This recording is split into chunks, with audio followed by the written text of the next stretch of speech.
Harper Perennial and HarperAudio present The Distinguished Guest, a novel by Sue Miller, performed by Laura Copland.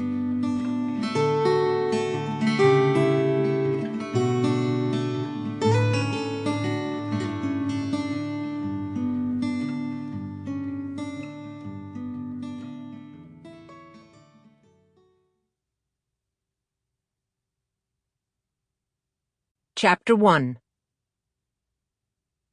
In 1982, when she was 72 years old, Lily Roberts Maynard published her first book. It was put out by Tabor Press, a small feminist publishing house in Chicago. Tabor Press was named for and funded by the estate of Judith Tabor, whose husband had made a fortune in refrigerated transport vehicles, though their names, Judith and Gabriel Tabor, appeared linked on plaques here and there in Chicago, in public libraries and museums and hospital wings. Tabor Press had been Judith Tabor's own project, endowed by her after her husband's death, and run exclusively by women. The first printing of Lily Maynard's book was only 500 copies, but they were beautiful books, carefully designed and produced, with marbled end papers and a woodcut reproduced at the start of each chapter, a church with a narrow spire. Lily loved to hold her book, loved to turn the thick, cream-colored pages slowly, to read her own words, so transformed by the authority, the heaviness, as she felt it, of print, that she was often startled by them, by their power. The book was called The Integrationist, a Spiritual Memoir. Tabor Press was at that time run by a committee of 4 women, who rotated being chair. As it happened, the woman in charge of the watch on which Lily Maynard's book was published, a thin, energetic person named Betsy Leeming, was also the person in the house most interested in commercial success, and the only one who understood anything about publicity. She sent Lily's book with a cover letter to the editors of women's pages for a number of major newspapers in the Midwest.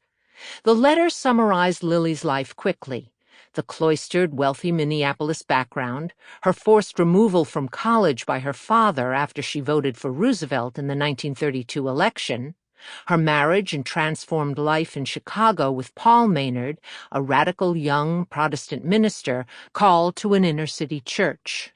It told of their bitter struggle and eventual divorce over religious and ideological issues, centering on integration and the Black Power movement.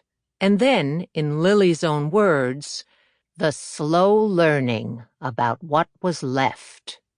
The letter laid out some of the various angles an interviewer might take with this material.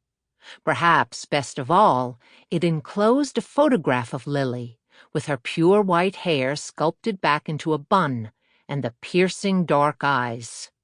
She had been a remarkably handsome younger woman in her unsmiling, sober way, but age had softened her face to a melancholy and gentler beauty.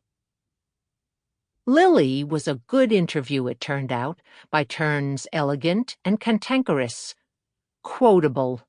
She discovered she liked to talk.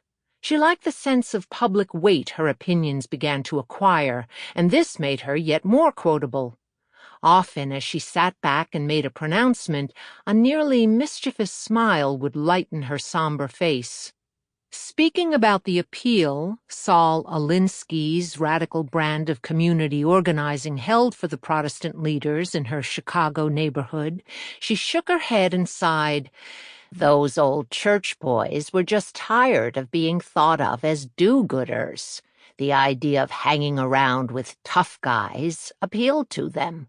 Alinsky restored their sense of masculinity. On the radicalism of the 60s, it was mostly a call for street theater, a cheap yearning for more drama in political and public life. Everyone let himself forget that the processes of true change are always long and slow and effortful, and Sample complete.